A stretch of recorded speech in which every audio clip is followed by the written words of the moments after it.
Good morning students, I am Manish Gupta from Shiv Jyoti Educational Group. Today we will study chapter number 2 Sociology. Terms, concept and their use in sociology. तो यहाँ पे सबसे पहले introduction की हम बात करते हैं कि भाई टर्म्स क्या है, कॉन्सेप्ट क्या है इसका सोशियोलॉजी का।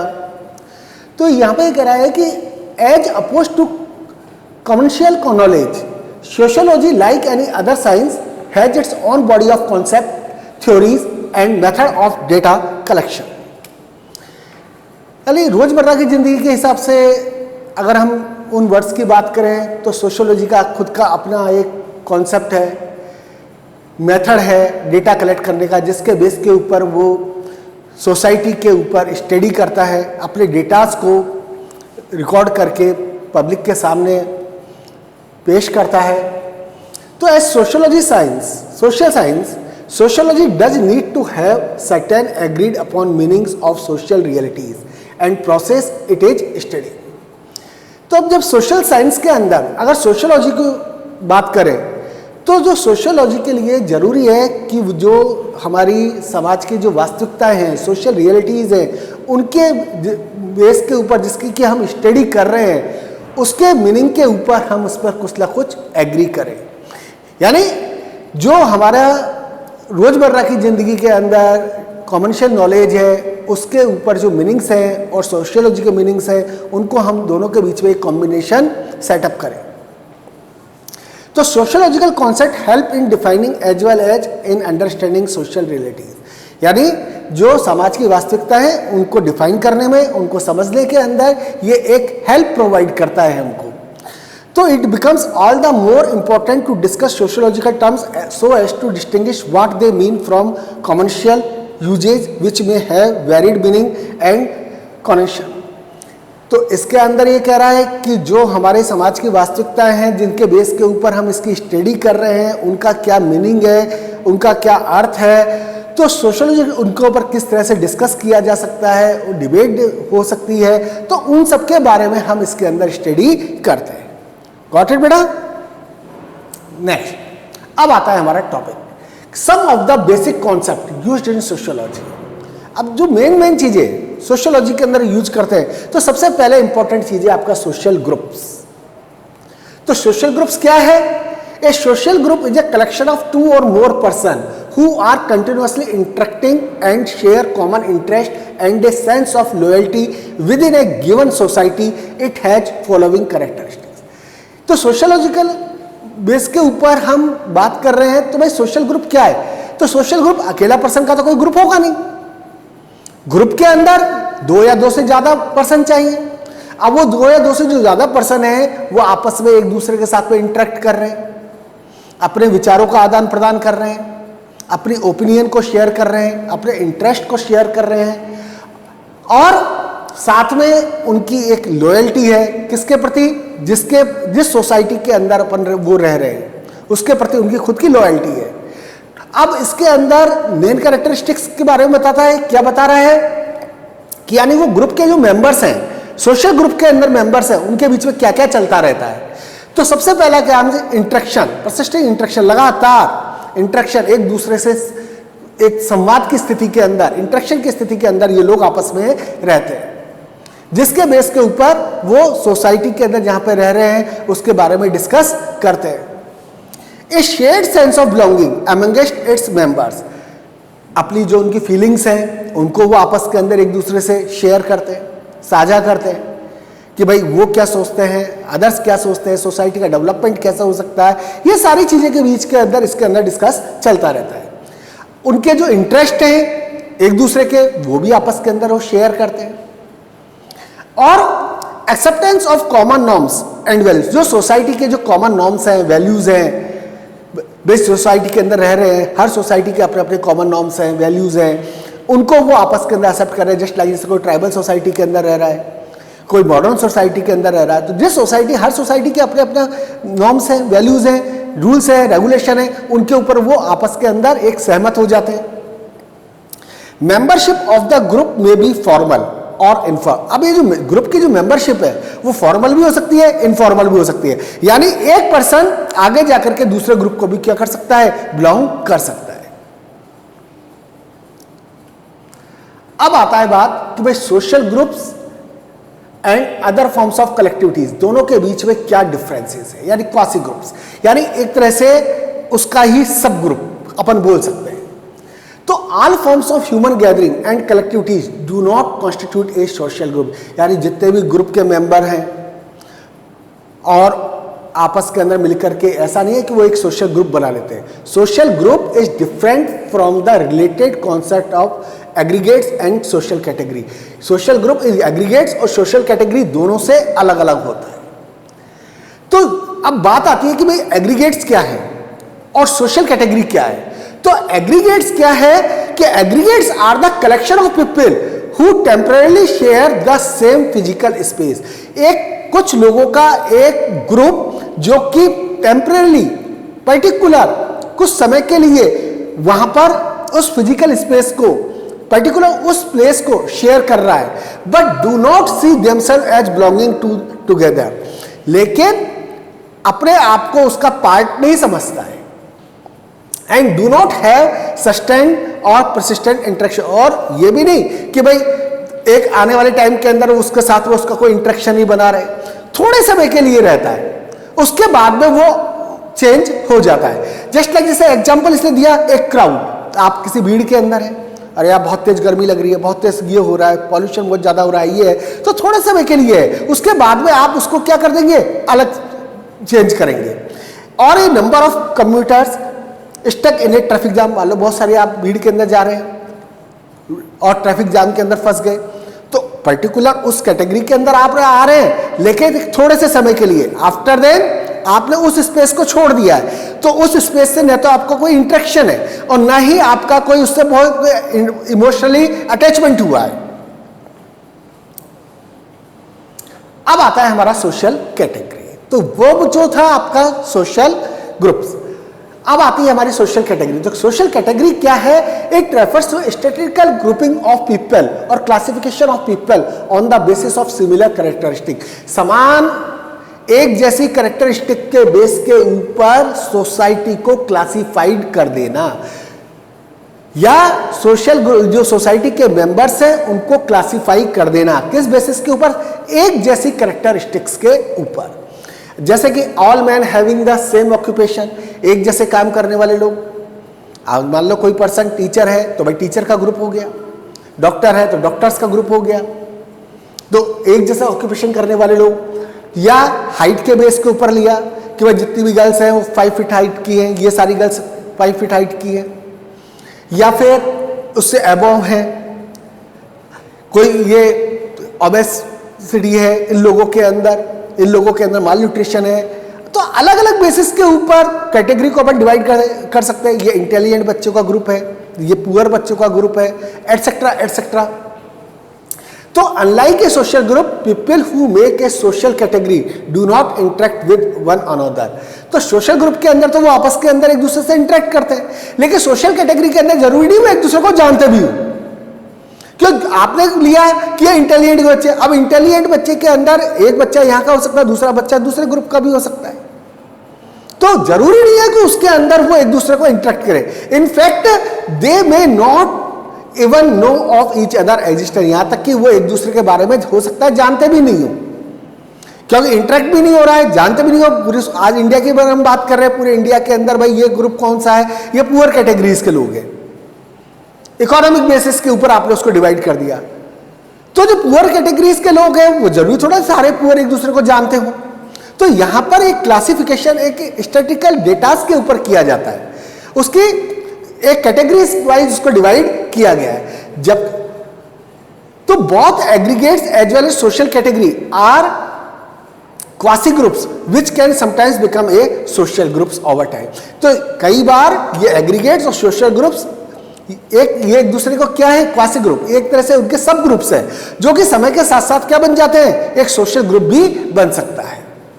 जैसे कि For example, all domestic worker in a locality may over time form a union and become organized and develop a common identity as a social group. Just like जैसे कि डोमेस्टिक वर्कर जो कि locality के अंदर रह रहे हैं, अब इस डोमेस्टिक वर्कर है, धीरे धीरे करके उन्होंने अपनी एक यूनियन बना ली और अपने आप को एक ऑर्गेनाइज कर लिया और एक अपनी कॉमन आइडेंटिटी के रूप में अपने आप को डिफाइन कर लिया कि आज ये पर्सन डोमेस्टिक वर्कर है, घर के अंदर कोई मैड सर्वेंट है कि भाई मैड सर्वेंट्स के आपको जाना है तो यहाँ पर एक कोई पर्टिकुलर कोई गार्ड है जो गार्डशिप के वहाँ पर सिक्योरिटी प्रोवाइड कर रहा है, तो आपके लिए पर्टिकुलर एक स्पेस हो जाता है कि आप वहाँ जाकर के उसकी डिस्कस कर सकते हैं।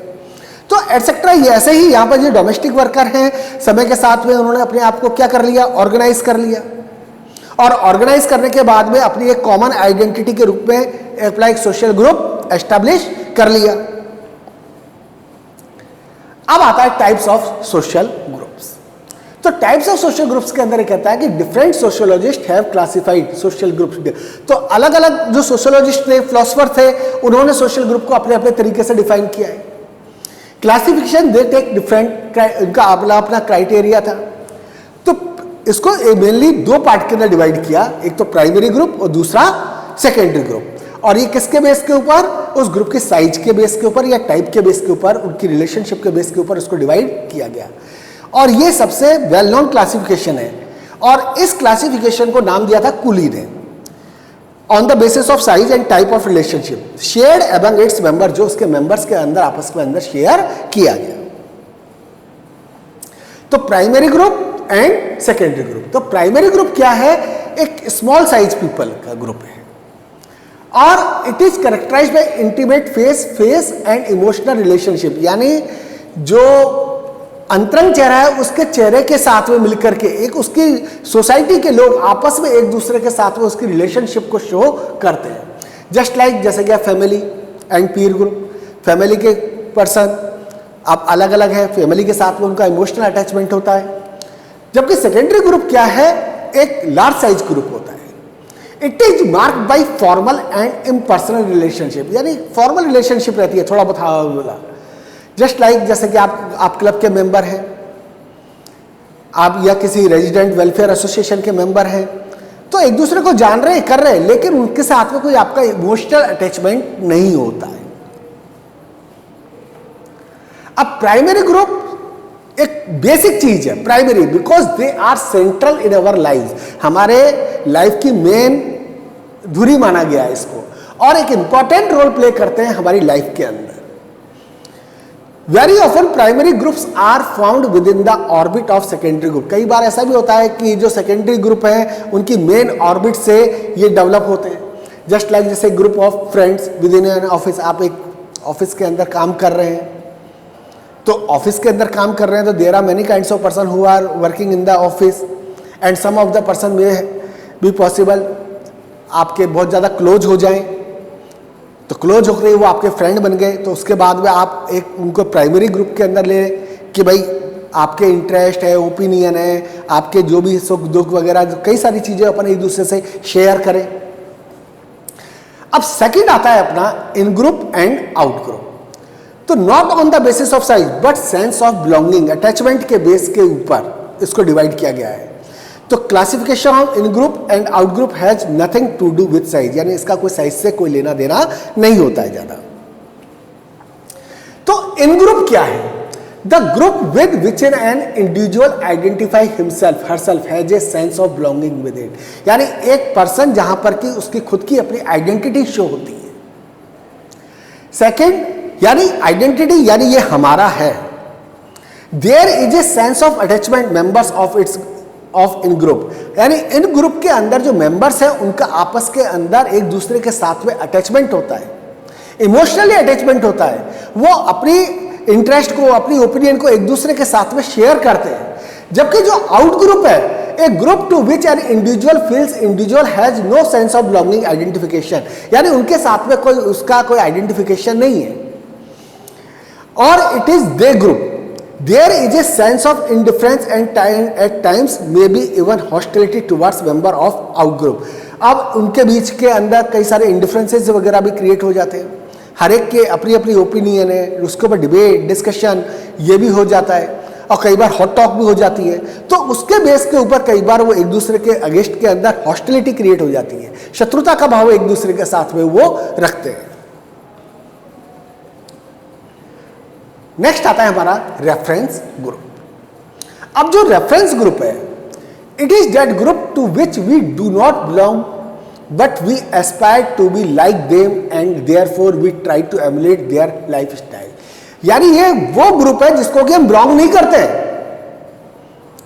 लेकिन हम उससे एस्पायर होते हैं, हम उससे इंस्पायर्ड होते हैं। किस बेसिस के ऊपर? कि भाई हमारी ये जो लाइफ स्टाइल ऐसी हो, हम उन जैसा बने, एक हमारे एक आइडल के रूप में हम उसको एस्टैब्लिश कर लेते हैं। जस्ट लाइक जैसे कि बहुत सारे जो इंडियन यूथ हैं वो क्या मानते हैं कि वो अपने आप की वो उनका भी एक बॉलीवुड स्टार्स की तरह, अमेरिकन स्टार्स की तरह, उन उस ग्रुप की तरह वो भी जाने जाएं, पहचाने जाएं अपने अपने तरीके से। यानी उनको जैसा उनकी लाइफ स्टाइल है उसी हिसाब से उनका लाइफ स्टाइल हो, जो उनकी लिविंग स्टाइल है उसी हिसाब से उनकी लिविंग स्टाइल हो, तो ये उस हिसाब से रेफर करता है। तो उस बेस के ऊपर यानी वो उस ग्रुप को बिलोंग नहीं कर रहे, केवल एक अपना एक आइडल और एक अपनी एक एस्पिरेशन उसको मान करके वो अपनी लाइफ स्टाइल को उनके अकॉर्डिंग सेट करने की कोशिश करते हैं।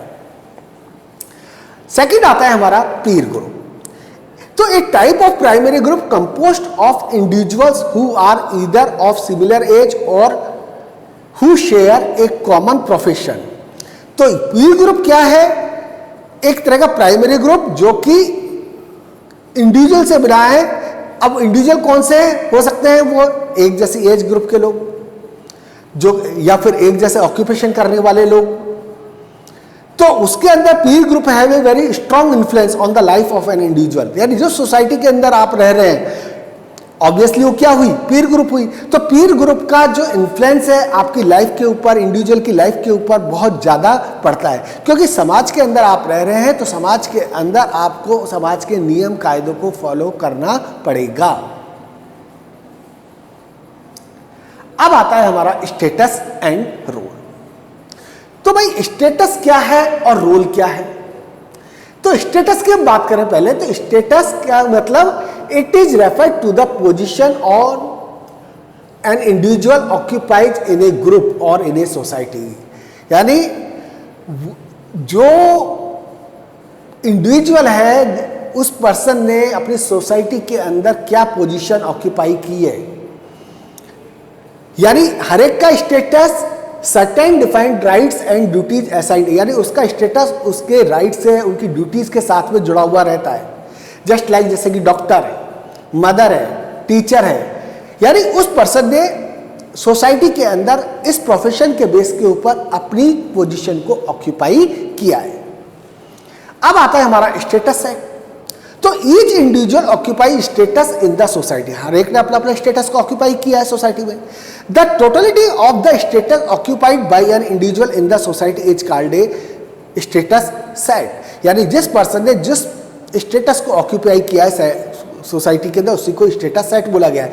जैसे कि यहाँ पे दिया कि निमिषा एज डॉटर है, फ्रेंड भी है, स्टूडेंट भी है, सिस्टर भी है, क्लब मेंबर भी है। अब ये सोसाइटी के पार्ट है हमारे।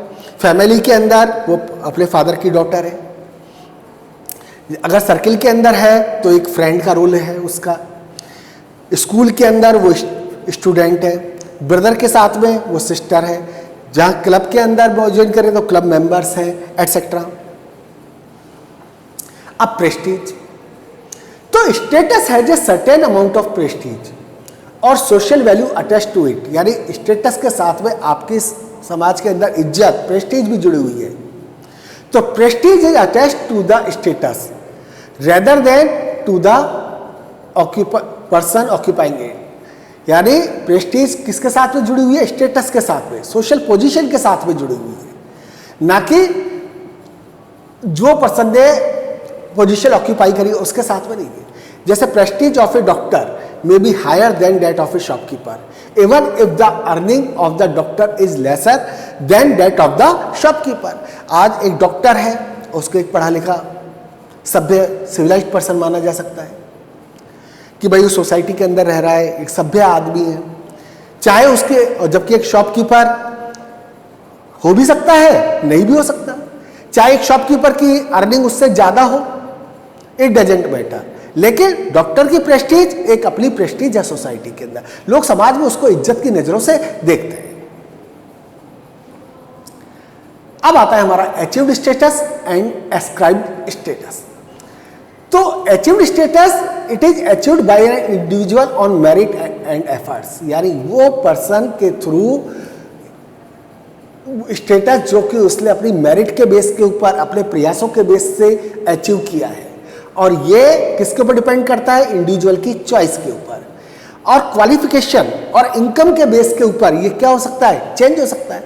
आज होता है ग्रेजुएट है, आगे जाके उसने पीजी कर लिया तो उसका स्टेटस चेंज हो गया। पहले वो मिडिल क्लास फैमिली को बिलोंग करता, पैसा कमा लिया, हायर क्लास को ज्वाइन कर लिया। तो it play an important role in modern society के अंदर, ये इंपॉर्टेंट रोल प्ले करता है अचीव्ड स्टेटस। सेकंड आता है अपना एस्क्राइब्ड स्टेटस। अब जो एस्क्राइब्ड स्टेटस है वो आपके बायोलॉजिकल बेसिस के ऊपर जुड़ा हुआ है, आपके बर्थ आपका किस सोसाइटी के अंदर हुआ है उससे जुड़ा हुआ है, आपका पेरेंट्स का स्टेटस क्या है उसके साथ में अटैच है, और इसको पर्सन खुद चूज नहीं करता। आज के एक पर्सन का सोसाइटी के अंदर बर्थ हायर कास्ट में हुआ है तो वो उसका स्टेटस को चेंज नहीं कर सकता, लोअर कास्ट में हुआ है तो चेंज नहीं कर सकता है। तो जिस ग्रुप के अंदर उसका बर्थ है उसी के बेस के ऊपर उसका स्टेटस बना, उसको वो पर्सन चूज नहीं करता, ऑटोमेटिकली हायरार्चिकली बेसिस के ऊपर ये डेवलप हो जाता है। और ये एक ट्रेडिशनल सोसाइटी के अंदर एक इंपॉर्टेंट रोल प्ले करता है, जैसे कि एग्जांपल मैंने जो आपको बताया अभी कास्ट के बेस के ऊपर। अब रोल की बात आती है, तो रोल क्या है कि स्टेटस एंड रोल आपस के अंदर एक दूसरे से इंटरकनेक्टेड है। तो रोल जो है आपका वो एक तरह से बिहेवियरल एस्पेक्ट है स्टेटस का। It is expected behavioural associated with the status. For example जैसे दे रहा है कि the status of a student has certain expected behaviour attached to it, यानी एक स्टूडेंट है, अब स्टूडेंट के साथ में उसका एक फिक्स एक माना जाता है कि उसका बिहेवियर कैसा होना चाहिए, ऑबे होना चाहिए, टीचर को फॉलो करना चाहिए, स्कूल के अंदर है तो उसके रूल्स रेगुलेशन को फॉलो करना चाहिए। तो एक तरह से एक्सपेक्टेड बिहेवियर है जो उसके साथ में जुड़ा हुआ है। जबकि however while status is occupied role is played, और जबकि स्टेटस जो उसने ऑक्यूपाई किया है उसके अंदर उस रोल एक इंपॉर्टेंट रोल प्ले करता है, यानी वो किस तरह से अपनी सोसाइटी के अंदर अपने स्टेटस को ऑक्यूपाई कर रहा है। अब आता है हमारा सोशलाइजेशन। अब रोल कॉन्फ्लिक्ट, अब यानी रोल एक ही पर्सन दो या दो से ज्यादा रोल प्ले कर सकता है सोसाइटी के अंदर, तो each individual performs a number of roles in society. तो role conflict occurs when performance of one role conflict with that of another. तो यहां पर ये कह रहा है कि अब अलग अलग सोसाइटी के अंदर एक ही पर्सन है, उसका सबका हर जगह पर उसका अपना अपना रोल है, अलग अलग रोल है, तो दोनों अलग अलग रोल के अंदर उनकी परफॉर्मेंस भी क्या होगी, एक दूसरे से कॉन्फ्लिक्ट करती है। तो जस्ट लाइक जैसे कि मॉडर्न वर्किंग वीमेन जो very often finds that her role as a professional conflict with that of a mother and wife. एक जो वर्किंग वीमेन है ऑब्वियसली प्रोफेशन के अंदर उसका अपना अलग रोल है, लेकिन फैमिली के अंदर जाकर के उसका अपना रोल है, उसको अपने मदर का रोल प्ले करना है, एक वाइफ का रोल प्ले करना है। तो दोनों के साथ में कई बार उसको टाइम नहीं मिल पा रहा। अगर वो फैमिली का रोल को ज़्यादा प्ले करती है तो अफेक्टेड उसका प्रोफेशनल रोल भी अफेक्टेड हो सकता है, और प्रोफेशनल को करती है ज़्यादा तो उसका फैमिली रोल ज़्यादा अफेक्टेड होता है। तो दोनों के बीच में कई बार कॉन्फ्लिक्ट्स भी क्रिएट हो जाते हैं। अब आता है आपका रोल स्टीरियोटाइपिंग, यानी जो स्टीरियोटाइप जो चला हुआ आ रहा है उस धारणा को अपन चेंज नहीं करते। तो अब इसके अंदर अलग अलग रोल्स है। The role of a bread winner for the husband and that of home maker for the wife is often stereotype in ads and films के अंदर जैसे दिखाया जाता है कि भाई ये जो क्या बोलते हैं घर को चलाने की जिम्मेदारी किसकी है, हस्बैंड की है। घर को इंटरनल वर्क है जो हाउस होल्ड वर्क है उसको मेंटेन करने की जिम्मेदारी किसकी है, उसकी वाइफ की है, लेडीज़ की। तो एक तरह से स्टीरियोटाइप रोल है जो कि हमारे ट्रेडिशनल वे के अंदर रेगुलर चलता हुआ आ रहा है। अब social roles and status are not fixed, यानी ये भी कोई फिक्स नहीं होता है आपका। People do make efforts to change the role, यानी आदमी अपने एफर्ट्स के बेस के ऊपर अपने रोल को भी क्या कर सकता है, चेंज कर सकता है। यानी पहले वो पर्सन सपोज कीजिए एक अनस्किल्ड लेबर है, धीरे धीरे ऐसे एफर्ट्स किए पर्टिकुलर प्रोफेशन के अंदर, उसने स्किल गेन कर ली, स्किल गेन करे तो डेफिनेटली उसका रोल अब किसका हो गया, स्किल वर्कर का हो गया। जब स्किल वर्कर का रोल हो गया तो उसका स्टेटस भी क्या हो गया, उसके साथ में सोसाइटी के साथ में जुड़ गया। जस्ट लाइक जैसा कि Dalit have been opposing the low status assign them on the basis of caste. आपको यहाँ पर इसलिए एग्जाम्पल दिया कि दलित लोग हैं, जो लोअर कास्ट के लोग हैं, वो है जो क्या बोलते हैं लगातार इस चीज़ का अपोज कर रहे हैं कि भाई जो कास्ट के अंदर बेसिस के ऊपर उनको बताया गया है, बनाया गया है, उससे उनको अपलिफ्ट किया जाए। अब social stratification according to the Giddens. अब स्ट्रैटिफिकेशन के अंदर इसलिए कहा कि जो अलग अलग जो फिलोसफर्स थे उन्होंने रोल दिया है, तो गिडेंस कहता है कि social stratification refers to the division of members of a society into different social category और strata which are ranked into a hierarchy according to their relative power, prestige and wealth. यानी समाज के अंदर जो लोग रह रहे हैं उनकी पावर के बेस के ऊपर, प्रेस्टीज के बेस के ऊपर, वेल्थ के बेस के ऊपर उनको क्लासिफाइड किया गया है और उसी बेसिस के ऊपर उनको क्या किया गया, रैंक दी गई है। अब तमीज क्या कहता है कि social refer to a arrangement of a society into hierarchies of strata of social category that command and unequal amounts of property, power and honour.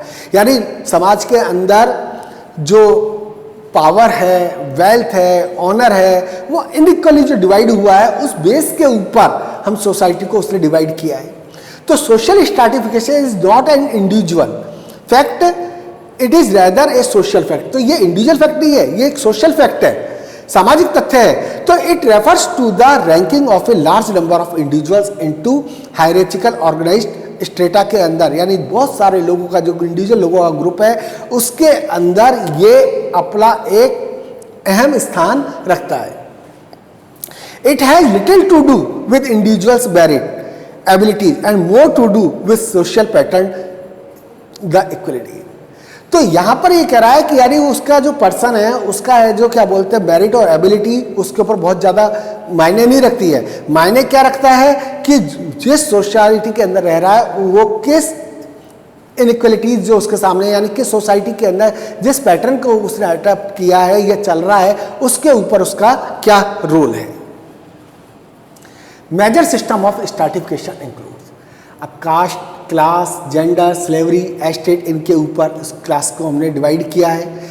The privilege और social rewards enjoyed by any individual depends upon, उसकी caste के ऊपर, class के ऊपर, gender के ऊपर, position के ऊपर, सोसाइटी के ऊपर डिपेंड करता है। Social stratification and natural difference, तो stratification system have a social and not a biological. ये सोशल है, बायोलॉजिकल बेसिस नहीं है। They are socially created inequalities. अब सोसाइटी के अंदर इनइक्वलिटीज क्रिएट हुई है, तो social inequalities occurs when biological differences are culturally assigned and subjected to the prejudice. तो सोशल इनइक्वलिटीज कब क्रिएट होती है, जब जो बायोलॉजिकल डिफरेंसेस सोसाइटी के अंदर जो है वो क्रिएट हो जाते हैं और उनके साथ में हम एक तरह से प्रेजुडाइज रखते हैं, दुर्भावना टाइप रखते हैं। जस्ट लाइक जैसे कि एक पर्सन जो रेशिज्म है, जेंडर बेसिस के ऊपर इक्वलिटी वो बिल्कुल इक्वल है, have little to do with biological differences, यानी वो पर्सन को क्या माना गया है, जस्ट लाइक जैसे एक ब्लैक पीपल है, एक वाइट पीपल है, तो ब्लैक्स है जो हालांकि कोई उनकी एबिलिटी के अंदर या माइंड के हिसाब से कोई अनफिट नहीं है, लेकिन और for high ranking jobs neither A women naturally inferior in the intellectual abilities. ये फीमेल को भी एक इंटेलेक्चुअल एबिलिटीज के बेस के ऊपर देखा जाए कि वो इंफीरियर वो नहीं है, लेकिन उनको एक माना जाता है। Another example old age group. अब ओल्ड एज का अंदर है जो क्या बोलते हैं ट्रेडिशनल सोसाइटी के अंदर जो ओल्ड पर्सन को अलग स्टेटस है और मॉडर्न सोसाइटी के अंदर अलग है। जो ट्रेडिशनल सोसाइटी के अंदर है उनको ओल्ड पर्सन को एक पावर के रूप में, एक प्रेस्टीज के रूप में देखा जाता है, जबकि मॉडर्न सोसाइटी के अंदर is not associated with much respect, उनको बहुत ज़्यादा रेस्पेक्ट से नहीं देखा जाता। तो अगला आता है हमारा सोशल मोबिलिटी। तो सोशल मोबिलिटी क्या है, यानी समाज के अंदर ही जो मोबाइल हो रहा है। It refers to the movement of individual and groups between different socio-economic position। यानी इसके अंदर जो इंडिविजुअल या ग्रुप्स का जो मूवमेंट है चल रहा है किसके उस बीच में, डिफरेंट सोशियो इकोनॉमिक पोजीशन, यानी सोशियो इकोनॉमिक पोजीशन के बेस के ऊपर आपके समाज के अंदर किसी की इकोनॉमिक कंडीशन हायर है, किसी की लोअर है, तो जो लोअर है उसको अलग तरीके से देखा जा रहा है, हायर है उसको अलग तरीके से देखा जा रहा है, तो इनके बीच के अंदर भी एक तरह से मूवमेंट क्रिएट होता है। अब आता है हमारा open and close system of stratification. तो ओपन सिस्टम बिल्कुल ओपनली उसको हमने स्तरीकरण किया है, तो इसके अंदर सोशल मोबिलिटी बिल्कुल इजी होती है। Individual position in the society depends on achieved status, यानी आपकी पोजीशन सोसाइटी के अंदर किस चीज़ के ऊपर डिपेंड करती है, जो स्टेटस आपने सोसाइटी के अंदर अचीव किया है उस बेस के ऊपर। तो it is prominent in modern society के अंदर बिल्कुल। एग्जाम्पल ऐसा आप क्लास किस कैटर को आप बिलोंग कर रहे हैं। अब क्लोज सिस्टम इसके अंदर क्या कह रहा है, there is a limited social mobility, यानी आप जहां हैं वहां पर ही रहेंगे। Individual position is based on ascribed status, जो आपने स्टेटस अचीव किया है, एस्क्राइब्ड यानी आपके बर्थ के बेस के ऊपर या जिस सोसाइटी के अंदर बिलोंग कर रहे हैं आप, वहां पर जो आपका स्टेटस है उसके ऊपर ही आपका पोजीशन डिपेंड करती है। It is prominent in tradition, और ये कहाँ पर रहेगा, ट्रेडिशनल सोसाइटी, यानी जस्ट लाइक आपके कास्ट है। अब आप जिस कास्ट के अंदर आपका बर्थ हुआ है, ऑब्वियसली आप मरते दम तक उसी कास्ट को बिलोंग करेंगे, आप अपनी कास्ट को चेंज नहीं कर सकते। स्लेवरी है आपका, जहां है आप वहीं पर ही आप उसी तरह से आपको ट्रीट किया जाएगा। अब class as a system of stratification, अब यहां पे कह रहा है class refer to a group based on sharing of similar economics resources, यानी किस ग्रुप को, जहां पर कि आपके पास में इकोनॉमिक रिसोर्सेज सबके पास में एक कॉमन है, या जो इकोनॉमिक रिसोर्सेज हैं वो किसी के पास में जो जैसे वेल्थ है या इनकम है, प्रॉपर्टी है, कॉमन तो ये है, लेकिन ये किसी के पास में ज़्यादा भी हो सकते हैं, किसी के पास में कम भी हो सकते हैं। जहां पर वो ज़्यादा है वो रिच, जहां कम है वो पुअर। तो members of the same class share, तो एक ही क्लास ग्रुप के मेंबर्स क्या क्या शेयर करते हैं, similar economic interest, so that they may form organisation, यानी अब इकोनॉमिक इंटरेस्ट उनके एक जैसे होने चाहिए, जस्ट लाइक जैसे कि आपका trade union are formed by the factory workers in industrial society के अंदर उन्होंने जितने भी वर्कर्स थे उन्होंने अपने इंटरेस्ट को सेव करने के लिए अपनी एक यूनियन बनाई, जहाँ पर कि उनकी डिमांड्स को फुलफिल किया जा सके, और वो डिमांड पर्टिकुलर एक इंडिविजुअल की ना होगी बल्कि पूरे ग्रुप की होगी। Second, they share similar life style, एक जैसी लाइफ स्टाइल को शेयर करते हैं। They would also share similar life chances as they have similar kinds of access to health education, क्योंकि एक जैसी उनकी एडुकेशन होती है, एक जैसा उनका हेल्थ स्टेटस होता है, तो उसको साथ वो एक दूसरे को शेयर करते हैं।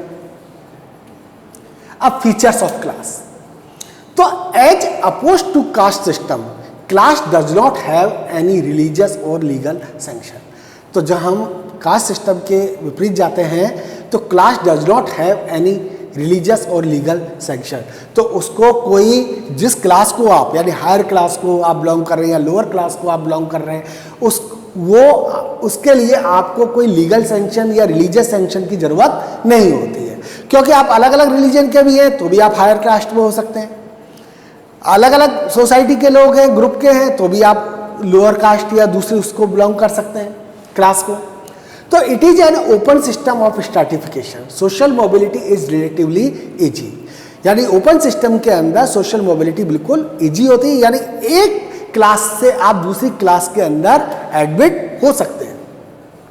Membership of class is primary based on achieved status, यानी जो आपने स्टेटस अचीव किया है उसके बेस के ऊपर आपकी उस क्लास की मेंबरशिप डिपेंड करती है। अब आता है हमारा caste as a system of stratification.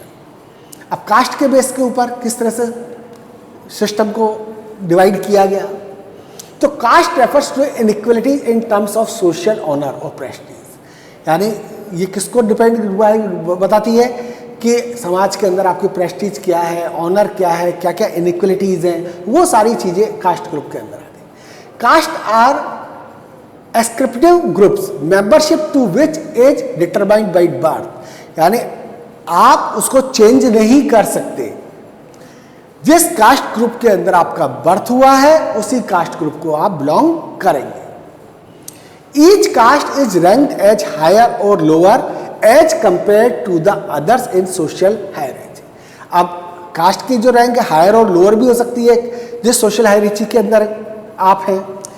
तो it is an institutional characteristics of Hindu society, बताया जैसे हिंदू सोसाइटी के, but it has spread to other non Hindu communities to such as the Muslim, Christian and Sikh. तो यानी कास्ट सिस्टम पहले traditionally देखा जाए तो कहाँ पर था, हिंदू सोसाइटी के अंदर था, लेकिन धीरे धीरे समय के साथ में मुस्लिम कम्युनिटीज़ के अंदर भी, सिख कम्युनिटीज़ के अंदर भी, क्रिश्चियन के अंदर भी, सबके अंदर धीरे धीरे स्प्रेड हो गया।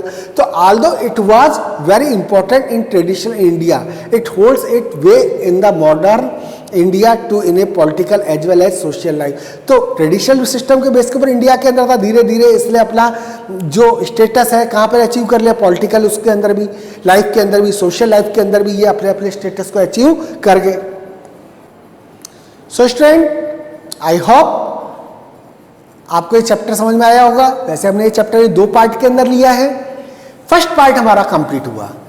नेक्स्ट क्लास के अंदर हम सेकंड पार्ट लेंगे। फर्स्ट पार्ट आई थिंक आपको समझ में आया होगा। Thank you.